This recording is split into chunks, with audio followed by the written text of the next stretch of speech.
Para a mensagem desta tarde, nós contamos com a presença do nosso irmão Danilo Teixeira, presidente da Federação Espírita da Igreja. Esse paranaense que iniciou a sua caminhada desde o princípio, ainda na juventude espírita. Vamos contar com seus 14 anos de idade. Sai de ser lá em Curitiba. Faz 70 anos que está radicado. Parece que morte. Nosso irmão Benito vem trabalhando no movimento espírita de Joinville, tendo dirigido a Sociedade Espírita de Joinville, tendo sido presidente do Conselho Regional Espírita, desde hoje, sexta União Regional Espírita. Desenvolveu também trabalho junto a uma sociedade espírita, uma sociedade cultural, a ação social. E há cerca de 3 anos foi chamado pelo movimento espírita para que assumisse os destinos da nossa federativa, dando uma contribuição fantástica pela sua posição, a sua liderança, a sua seriedade. Um momento de grande tumulto no nosso movimento catarinense. E essa sua serenidade, a experiência de mais de 50 anos no movimento espírita, permitiu que as águas revoltas do movimento espírita catarinense retornasse ao leito normal e foi reconduzido em fevereiro de setembro para mais de um período de 3 anos, consolidando dessa forma o nosso movimento. E hoje ele vem a Chapecó, tendo iniciado ontem a sua passagem por aqui. Como um marco, queremos registrar a partir deste ano até o final do ano que vem. Quando estamos adentrando aos 60 anos do movimento espírita da nossa região, com a fundação dessa casa, dia 25 de dezembro de 1971, o nosso irmão presidente vem trazer a sua mensagem, nos conclamando o nosso abraço. Hoje de manhã tivemos a oportunidade de estar já agora brotando do sol a nossa nova casa espírita, do Carlos da Igreja, e essa sociedade espírita do Rio de Janeiro tem a responsabilidade de realizar o nacional e espiritual. Muito alegria, convidamos o nosso irmão Luiz para a sua mensagem. Queridos irmãos, queridas irmãs, amigos, amigas, muita paz a todos, é o nosso desejo. Que saibamos recolher da espiritualidade amiga, que certamente se encontra aqui em nome de Jesus, trazendo os benéficos fluidos da espiritualidade maior, que saibamos recolher esses fluidos, essas benesses, e implantá-las em nosso coração, é o nosso desejo sincero. Ontem, na noite de ontem, quando aqui tivemos ensejo de conversar a respeito dos acontecimentos recentes havidos no Rio de Janeiro,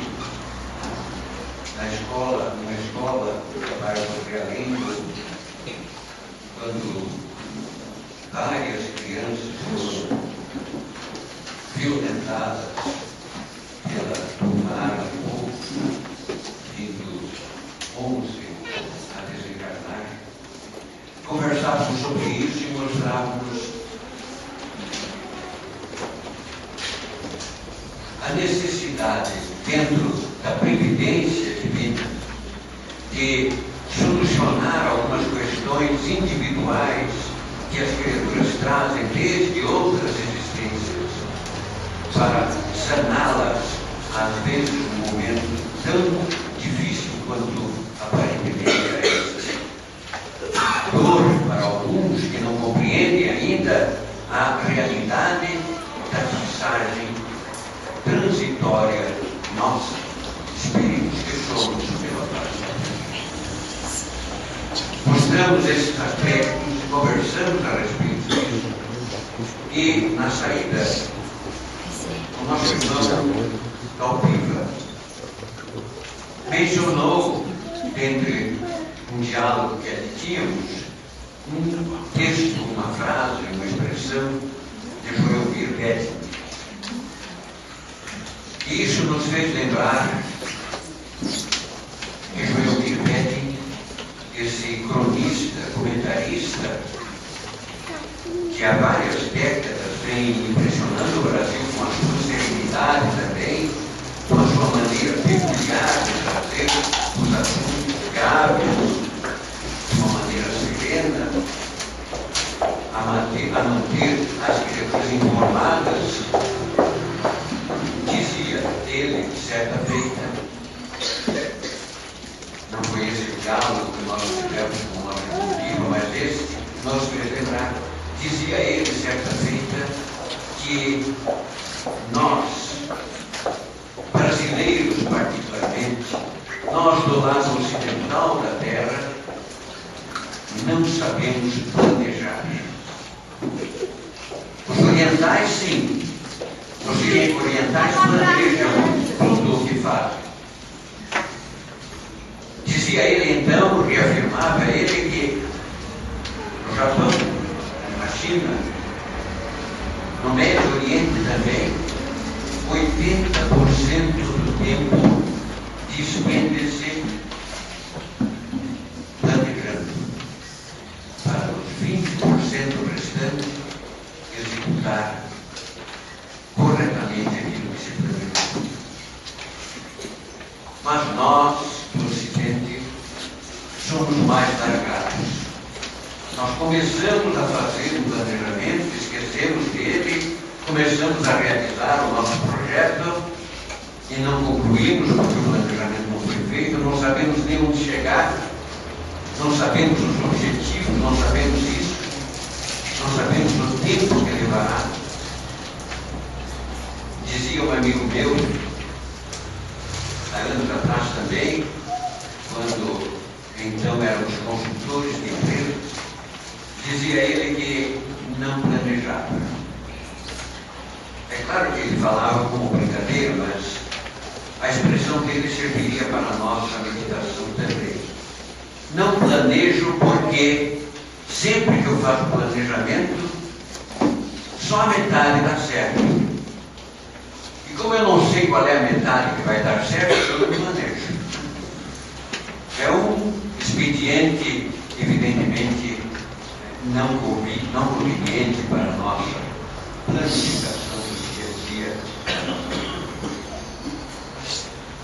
Nós não queremos dar aula de administração, mas vamos começar conversando o que é planejar. O que é planejar? Dizem os administradores, aqueles que cuidam, que acham que a administração é uma ciência, dizem eles que planejar é estabelecer objetivos claros, objetivos perfeitamente claros, os quais, através de ações também perfeitamente delineadas, meticulosamente delineadas, dentro de um tempo previsto, vão fazer alcançar resultados que devem ser iguais aos objetivos planificados. Mas nós, no Ocidente, ainda colocamos mais um item, que é a avaliação, que é a fiscalização para ver se realmente deu certo. É o controle. Henri Fayol, administrador do início do século XX, dizia que são 5 itens que se deve fazer para boa administração: planejar, organizar, comandar, coordenar e controlar. E do controle surge um novo replanejamento e assim sucessivamente. numa visão ou numa roda constante de planificação. Prova de que nós precisamos sempre replanejar. Um bom planejamento não precisaria planejar. Mas essas ações vão dando objetivos, ações, tempo, resultados. Essas ações devem ser realizadas por alguém, um grupo de pessoas, uma coletividade de criaturas que possam ajudar, auxiliar a alcançar esses resultados. Isso na Terra, isso no nosso planejamento. Mas nós somos criaturas imperfeitas e, consequentemente, o nosso planejamento é sempre imperfeito. Vamos galgar um pouco, subir na hierarquia espiritual. Como será o planejamento da espiritualidade? Como será o planejamento daquelas criaturas que têm por objetivo melhorar a nossa condição aqui na Terra? Qual será o objetivo das criaturas que têm por propósito fazer com que o progresso seja? Qual será o objetivo daqueles que atendem em nome de Deus, em nome de Jesus, em nome de Deus? Qual será o planejamento de Deus para o universo? Evidentemente, Deus é perfeito. O planejamento dele é perfeito. E tudo segue o ritmo de perfeição dentro da obra divina. Não tem o controle, não tem a fiscalização, não tem o parte final. Nós, para replanejar, ele planeja e alcança os resultados. Quer queira, quer não.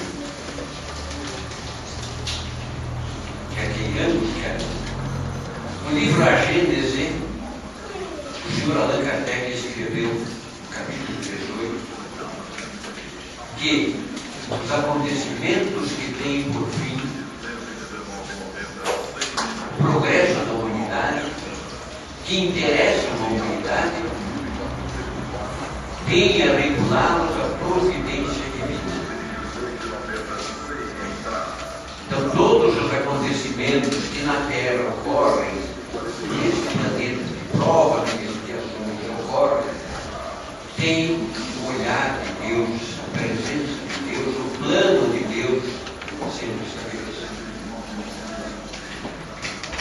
Vamos à doutrina espírita.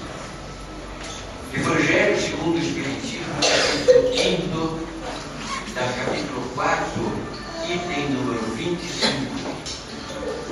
O Sr. Allan Kardec, codificador da doutrina, perguntou a São Luís, ao Espírito São Luís, mentor espiritual da Sociedade Parisiense de Estudos Espíritas, perguntou-lhe, e o Espírito São Luís respondeu que a passagem dos espíritos pelo mundo corporal é necessária para que eles possam cumprir, por meio de uma ação material, os desígnios cuja execução Deus lhes confia.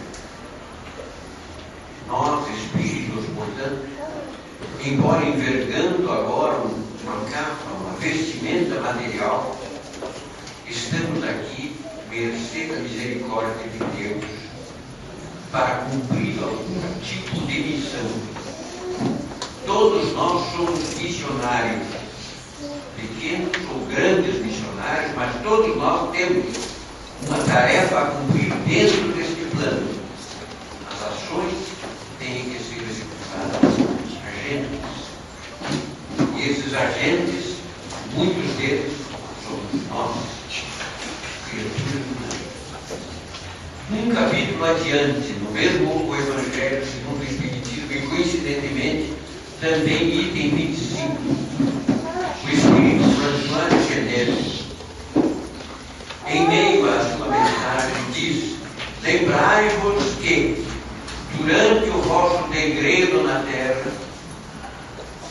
haveis de cumprir uma missão de que não suspeitais, executando as diversas obrigações que Deus vos conferiu.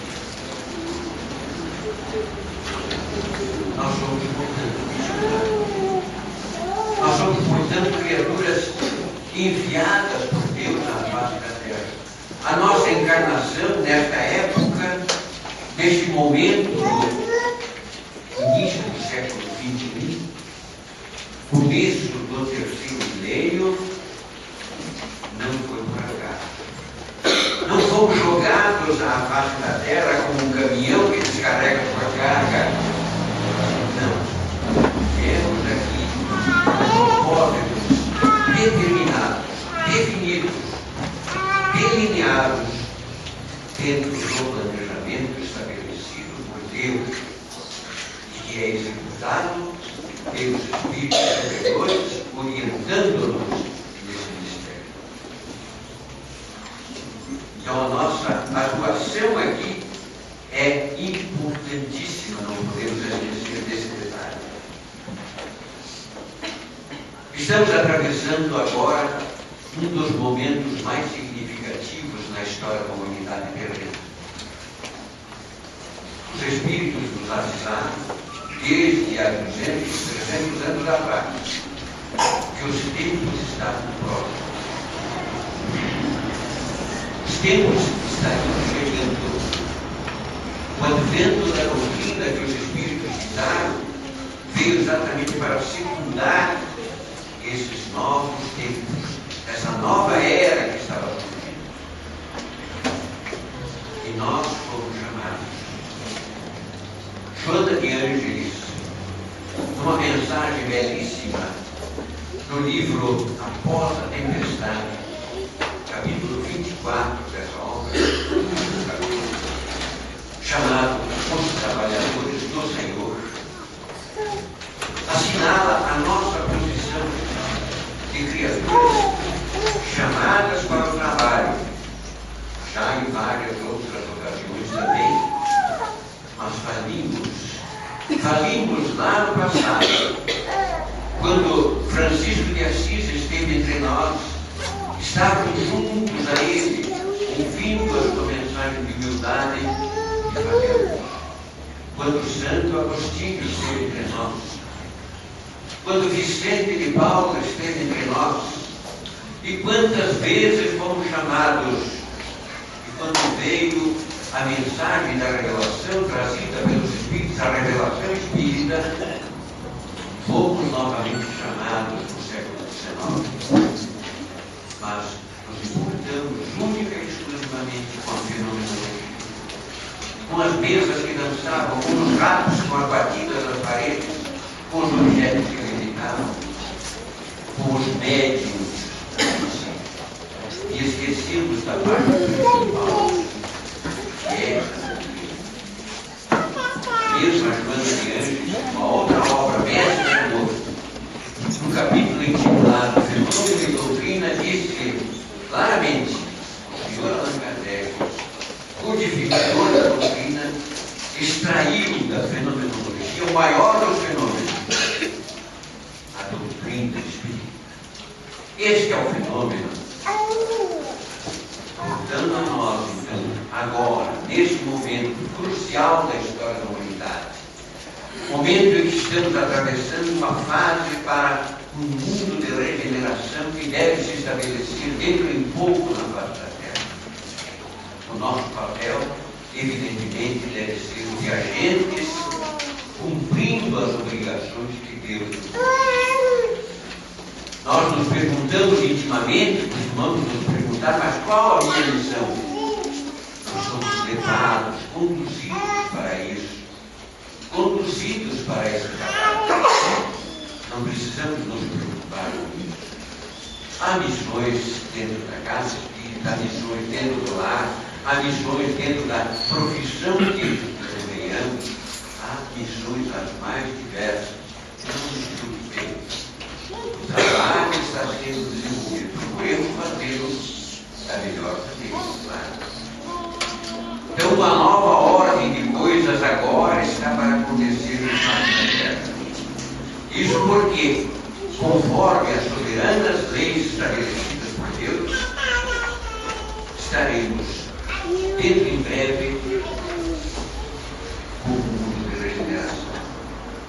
É a lei de progresso, a lei de progresso que é presente em todos e tudo no universo. Tudo progride no universo. Os mundos progridem, as criaturas progridem, os animais progridem, as esferas progridem, as galáxias progridem. Tudo no universo segue o ritmo do progresso. Nós progredimos, mas a Terra também progride. Então, sendo uma lei de progresso, como lei, evidentemente, tem que ser cumprida. Exemplifiquemos, então. Tudo evolui no universo, na obra de Deus. Coisa alguma existe que não sofra essa ação do progresso. E o Sr. Allan Kardec escreve, sendo o progresso uma condição da necessidade humana, da natureza humana, não está no poder do homem opor-se a ele. É uma força viva, cuja ação pode ser retardada, mas nunca anulada. Palavra do Sr. Allan Kardec, no Livro dos Espíritos, questão 789. E prossegue os Espíritos. Segue sempre marcha, pergunta ele, segue sempre marcha progressiva e lenta o aperfeiçoamento da humanidade? Respondem os luzes espirituais. Sim, há um progresso regular e lento que resulta da força das coisas. Mas quando, porém, um povo não progride tão depressa quanto devera, Deus nos submete de tempos a tempos a um abalo físico ou moral. Abalo físico, abalo moral. Dois tipos de abalo. Embora a resposta tenha sido dita quando esse povo pode ser uma cidade, uma nação ou toda a humanidade terrena. Quando a humanidade não progride tão depressa sofre um abalo físico ou moral para a sua transformação. Ou seja, o nosso globo, a nossa escola de alma chamada Terra, submetida que está à lei de progresso tudo no universo, avança e evolui de um lado pela sua transformação material dos elementos que compõem a própria esfera Terra. E de outro lado, do lado espiritual, do lado moral, pela depuração dos espíritos que nela habitam, encarnados ou desencarnados, porque a esfera de desencarnados é considerada também dentro da Terra, a humanidade terrena. Então, ambos esses progressos realizam-se simultaneamente, paralelamente. O melhoramento da habitação, que é a Terra, está condicionada, relacionada com o melhoramento dos habitantes que somos nós. A multiplicidade dos fenômenos que têm abalado a Terra nos últimos tempos, ultimamente ocorrido, a televisão mostra, os jornais publicam notas, publicam fotos, publicam notícias, é sinal característico de que uma nova ordem de Deus, uma mudança está para acontecer ou está acontecendo. Temos, portanto, de afastar desde logo a ideia de coincidência, de acaso, ou de injustiça de Deus, como disseram alguns já.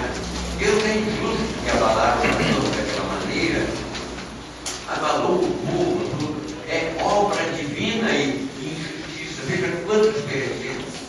E aquele tsunami na Indonésia, né, foi no princípio do século, aquele que levou 250 70 mil criaturas de retorno ao plano espiritual. Que injustiça de Deus, dizemos nós. Não há injustiça. Os planos de Deus são perfeitos. Temos que considerar que, sendo os planos divinos perfeitos, havia objetivos nele. Sim, há objetivos. Há uma troca constante entre encarnados e desencarnados. E os bens materiais, físicos, ruas, estradas, cidades, são bens materiais. Reconstrói-se, foram reconstruídas. Então temos de afastar toda a ideia de que tais ocorrências, que nós chamamos flagelos, tragédias, são caprichos da natureza. A sabedoria divina não tem capricho, não tem coincidência, não é inconciliável com a justiça de Deus, com a vontade de Deus, qualquer coisa nesse sentido. Mas é evidente que nós sabemos que nesses últimos anos, particularmente nesses últimos 10 anos, 3 milhões de criaturas já retornaram ao plano espiritual por abalos sísmicos ou por maremotos. Terremotos ou maremotos. Mas não foram só esses, foram as enchentes, os deslizamentos de encostas, foram as erupções vulcânicas, foram as cinzas dos pulmões em erupção que provocaram determinados flagelos em determinados momentos, em determinados países. Divaldo, numa entrevista recente através da televisão, Divaldo Pereira Franco, disse que repentinamente poderiam vários vulcões automaticamente, conjuntamente, lançar suas cinzas para a humanidade terrena, cobrindo todo o planeta. É possível. Mas nós não nos ajustamos com isso. Não podemos nos ajustar. Porque temos a certeza da continuidade da existência.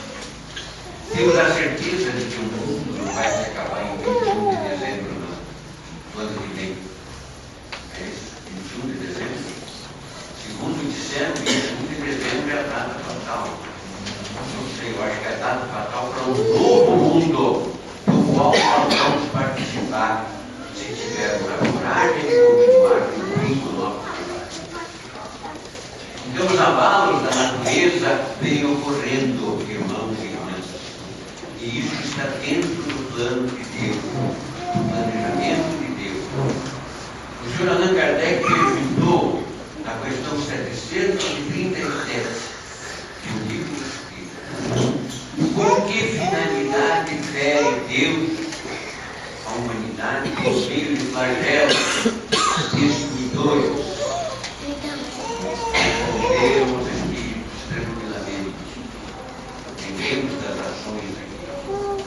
Resposta: para fazê-la progredir mais depressa, preciso é que se veja o objetivo, a parte final, para que se entendam, para que se vejam os resultados, para que se entendam. Os objetivos são alcançados, os resultados são alcançados.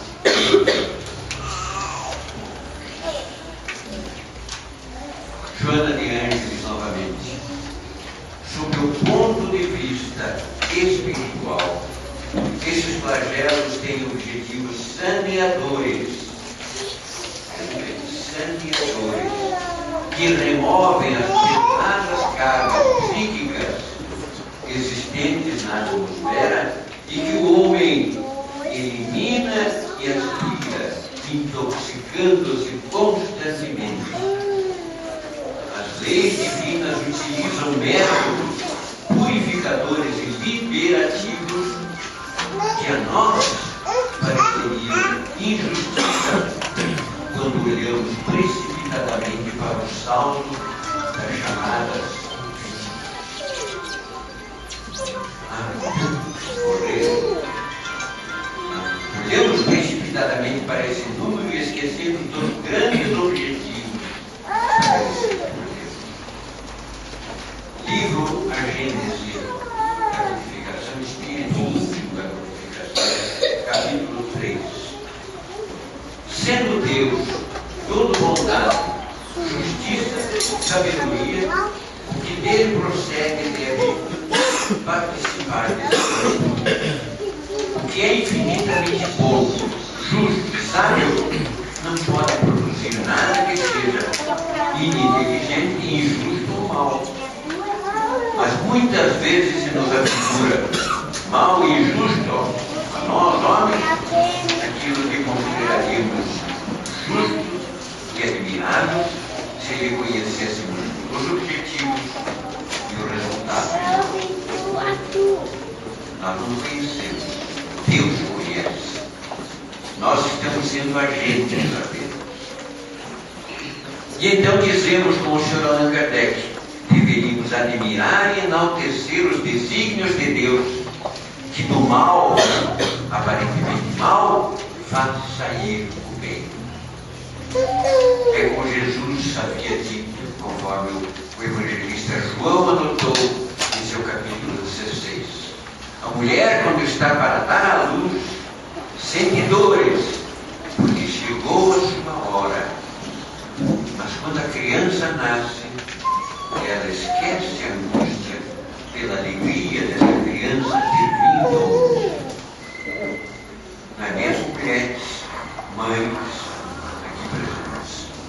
Tudo, portanto, revela uma providência que nunca se desmente. Porque depois da aflição virá a harmonia, porque tudo na criação é harmonia e paz. Estamos, consequentemente, irmãos e irmãs, tendo a felicíssima oportunidade de vivenciar esse momento de transição do planeta, altamente significativo para todos nós, para a escola de alma chamada Terra, que nós estamos. Ao mesmo tempo em que o melhoramento do nosso planeta se efetua, sob a ação de muitos materiais, essas pedras, essas camadas telúricas, né? as camadas que se ajustam, promovem os terremotos e outras coisas, ao mesmo tempo que isso acontece, os homens, criaturas aqui viventes, também concorrem pelos esforços da sua inteligência. Todos sabemos que o desenvolvimento intelectual da humanidade nos últimos anos foi surpreendente e é surpreendente. Invenções, descobertas são feitas a cada instante. Aliás, sempre descoberta, porque a invenção é produto da descoberta. Descobre-se uma maneira de fazer. Enquanto eu estou falando aqui, certamente, em algum lugar desse planeta estão descobrindo alguma coisa. Os esforços intelectuais do ser humano são constantes e fazem com que a criatura realmente chegue a momentos, ou a objetos, ou a recursos que antes jamais foram imaginados. Eu lembro quando comprei meu videocassete, paguei um dinheirão por ele, em dólar ainda. E ainda, pouco depois, tive que abandonar esse objeto obsoleto que está lá jogado. Compramos um DVD, não sabemos quanto tempo vai durar, porque já há um outro processo muito melhor, com discos menorzinhos, onde cabem muito mais imagens e músicas que nós imaginamos. Só para exemplificar, telefone. Antes o telefone era para falar e ouvir. Ainda ontem diziam, né? Eu vou na loja, vou comprar um telefone que fale e ouça, só isso. Não tem. Não tem. Tem telefone com câmera de filmagem, com internet, sei lá, tem tudo no celular. Esse aqui é dos piorzinhos. Esse tem pouca coisa. Esse não tem internet. Então, o desenvolvimento intelectual é grande na humanidade, né? Aquilo que era considerado mais moderno, em pouco tempo torna-se obsoleto. Mas não nos basta desenvolver a inteligência. O próprio livro dos Espíritos, a mensagem reveladora dos Espíritos, nos diz que o desenvolvimento intelectual vai promover o desenvolvimento moral. É isto que nós queremos, e é isto que Deus quer de nós. Que através dos recursos intelectuais, dos recursos que a inteligência do homem nos dá, possamos desenvolver também o nosso sentimento, a nossa moral, moralizarmos-nos. Para isso estamos aqui. E o que necessitamos então é alterar o nosso sentimento, elevar o nosso sentimento, destruir em nós tudo aquilo que promova o superexcesso, o orgulho, o egoísmo, a ambição, o ciúme e tudo mais. Vai dar o que vai mudar. Somente o progresso moral pode realmente trazer felicidade para a face da Terra. Só o progresso moral pode trazer felicidade. Não é um desenvolvimento intelectual. Joana de Ângeles, novamente citada aqui. O indivíduo moralmente renovado contribui de forma segura para as alterações que se vêm operando no planeta. Deveremos todos contribuir eficazmente. A eficácia nossa. No passado erramos.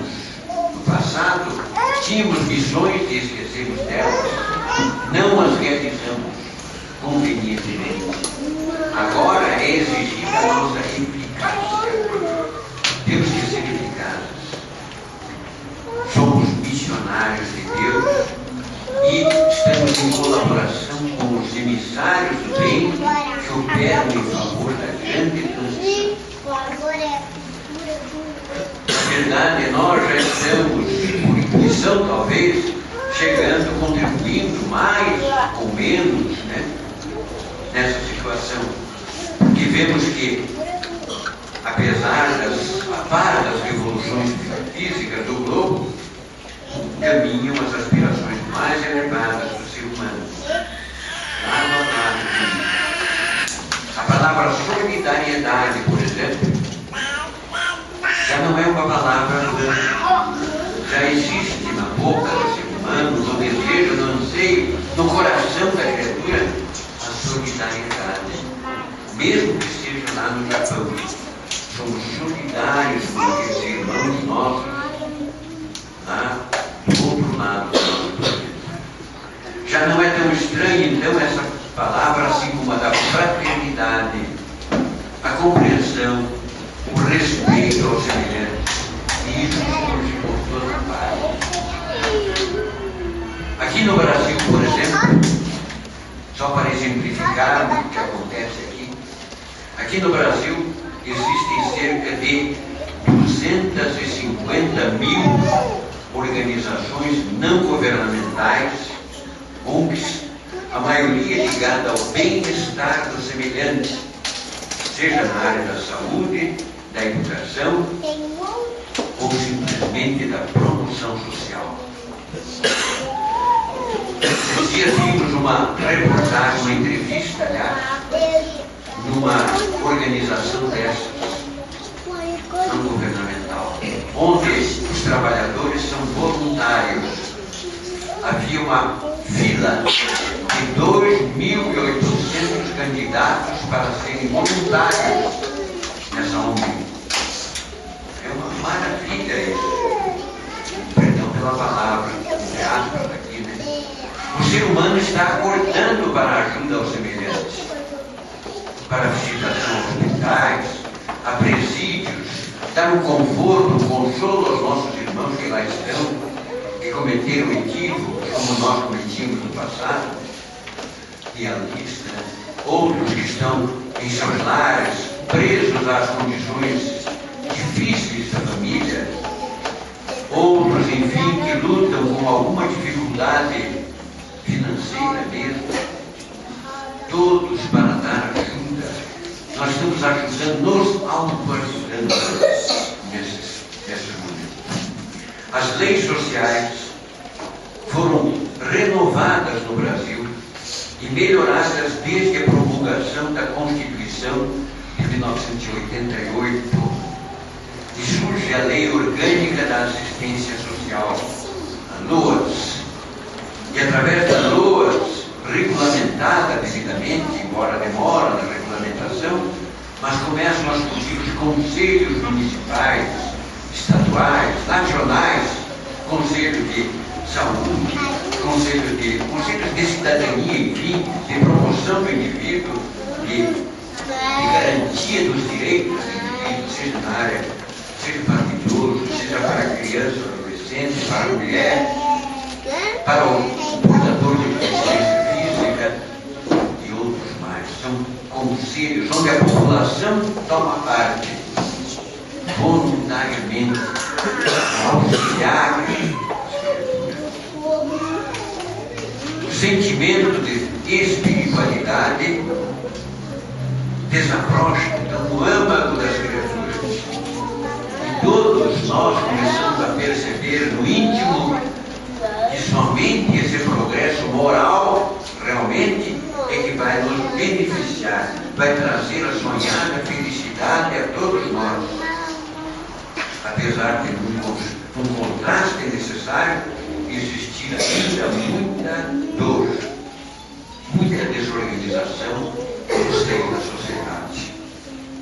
As ruas transformando-se em campo de batalha, algumas famílias desfacelando-se, algumas instituições desestruturando-se. Existe, sim, mas é necessário o nosso trabalho. Nós temos um trabalho especial, que foi para contribuir, exatamente para contribuir decisivamente nesse processo de evolução do nosso planeta, que surgiu na face da Terra a doutrina que nós abraçamos há 154 anos. Um século e meio mais 4 anos. Veio no momento certo, no local certo, através das criaturas certas, dentro do planejamento de Deus, dentro do plano divino. O Consolador, então, chegou conforme a promessa feita por ele.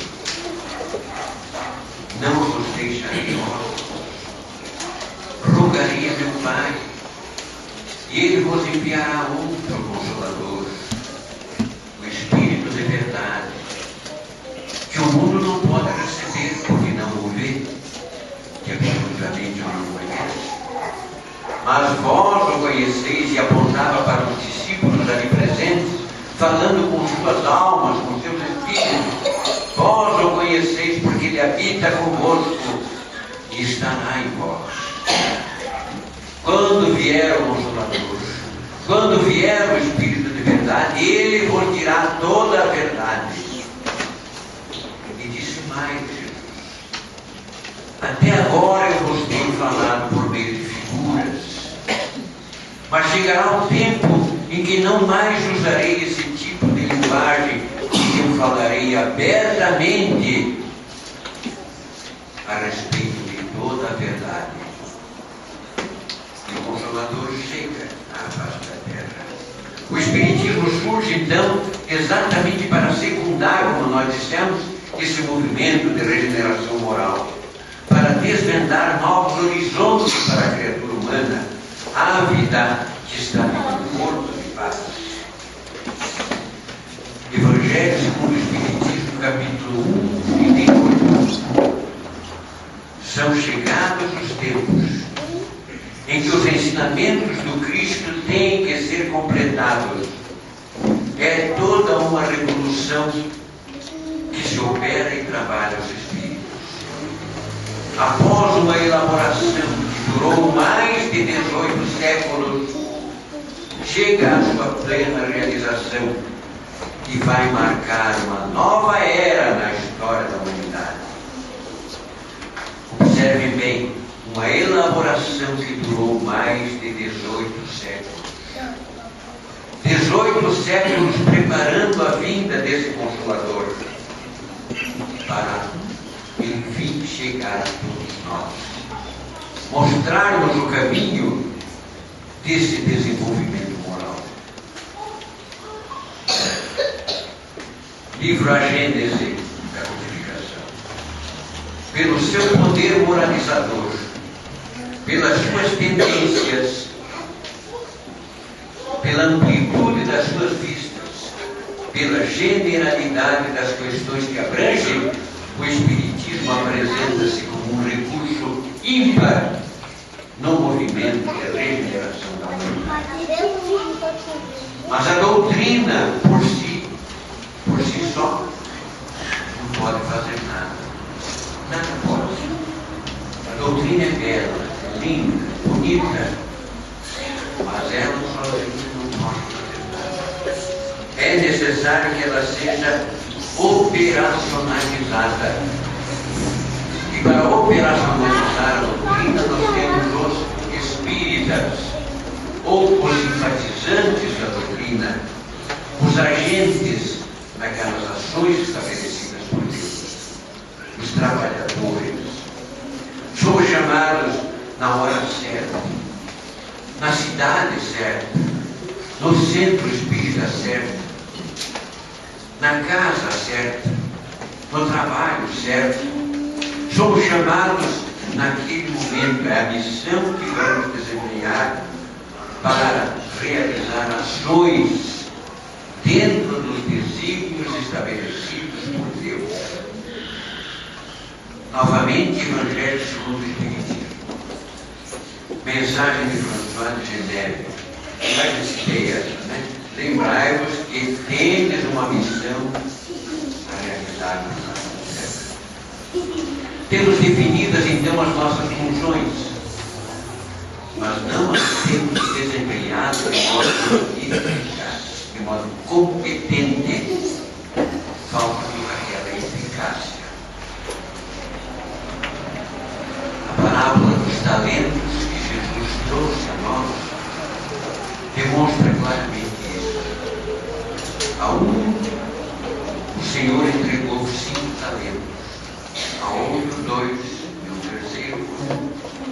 O primeiro conseguiu dobrar o número dos talentos e o entregou ao Senhor. Ei, Senhor, apliquei esses talentos e consegui dobrá-los. O segundo fez a mesma coisa. O terceiro, amedrontado com o talento que recebeu, e amedrontado com o Senhor que havia entregue a ele esse talento, enterrou-o. Muitas vezes nós enterramos o conhecimento que a revelação espírita nos dá e não fazemos nada.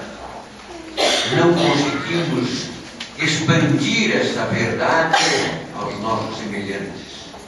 Não que saiamos pela rua fazendo prosélitos, não, mas mostrando através das nossas ações, da nossa maneira de ser, da nossa atuação no mundo, o que é possível fazer, exemplificando para que digam, ali vai um espírita, pela sua maneira de ser, ele deve ser espírita.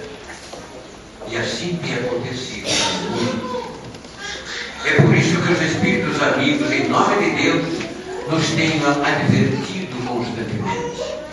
Porque ao reconhecermos-nos como irmãos uns dos outros, temos o dever de nos auxiliar mutuamente, solidificando a fraternidade universal.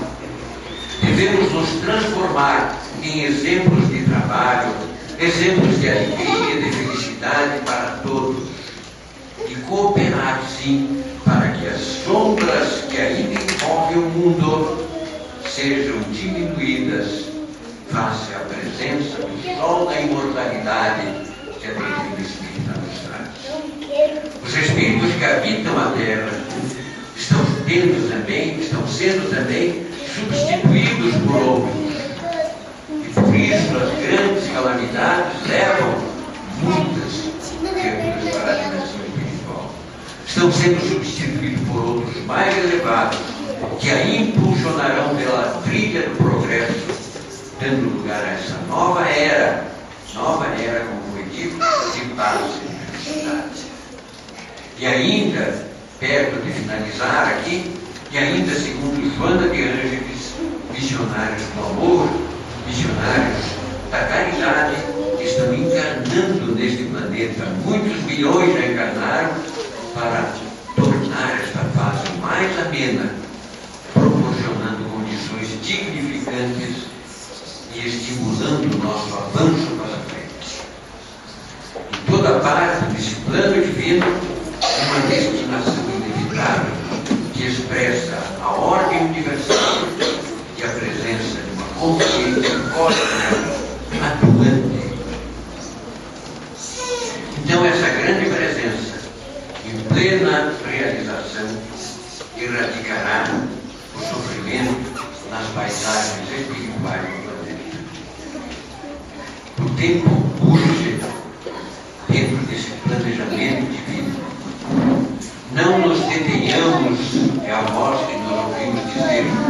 Os próprios espíritos dizem, não se detenham, não vos detenhais, porque o progresso é inevitável. O Espírito de verdade prometido por Jesus traz no capítulo 6 do Evangelho segundo o Espiritismo mensagens mostrando quem ele é, inclusive a sua identificação através das mensagens que ele traz. E diz o seguinte: sinto-me por demais tomado de compaixão, e dirige-se especialmente aos espíritas. Naquele início do espiritismo, ele dirige-se aos espíritas para que, durante o desenvolvimento da doutrina, o próprio desenvolvimento da doutrina, os que a ela se agregassem sentissem isso. Sinto-me por demais tomado de compaixão pelas vossas misérias, pela vossa fraqueza imensa, para estender mão socorredora aos infelizes transviados que, vendo o céu, caem nos abismos da erro. Não mistureis o joio com as boas sementes, as utopias com as verdades. E termina o texto com a tão mencionada assertiva: espíritas, amai-vos. Este é o primeiro ensinamento. Instruí-vos. Este é o segundo. E enfim, na mesma obra, capítulo 20, mensagem também dele. Deus procede neste momento ao censo dos seus servidores fiéis e já marcou com o dedo aqueles cujo devotamento é apenas aparente. Aos que não recuarem diante da tarefa, ele vai confiar os postos mais difíceis na grande obra de regeneração da humanidade por meio do Espiritismo. Ditosos serão então aqueles que houverem trabalhado no campo do Senhor com desinteresse e sem outro modo senão da caridade. Esta é a nossa mensagem aqui na Casa, na Sociedade Espírita Bezerra de Menezes, cujo mentor espiritual foi um dos grandes trabalhadores da causa espírita, da causa caritativa em todos os tempos, e que até hoje, na dimensão espiritual, ainda trabalha. Continua trabalhando, porque ele pediu permissão a Maria de Nazaré para prosseguir nessa jornada enquanto houver tristeza na face da terra. Colaboremos com ele.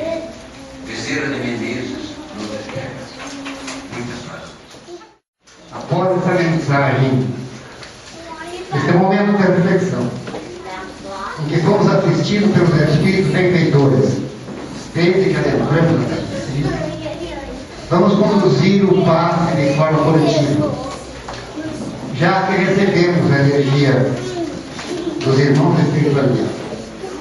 E ao encerrar o passe, convidamos os irmãos que permaneçam nos seus lugares para que comecem a sair os irmãos do fundo do salão. E depois nós vamos saindo de forma calma, serena, aproveitando as últimas vibrações que recebemos durante esta hora que aqui estamos. Que tenhamos uma semana de muita paz e de muito amor.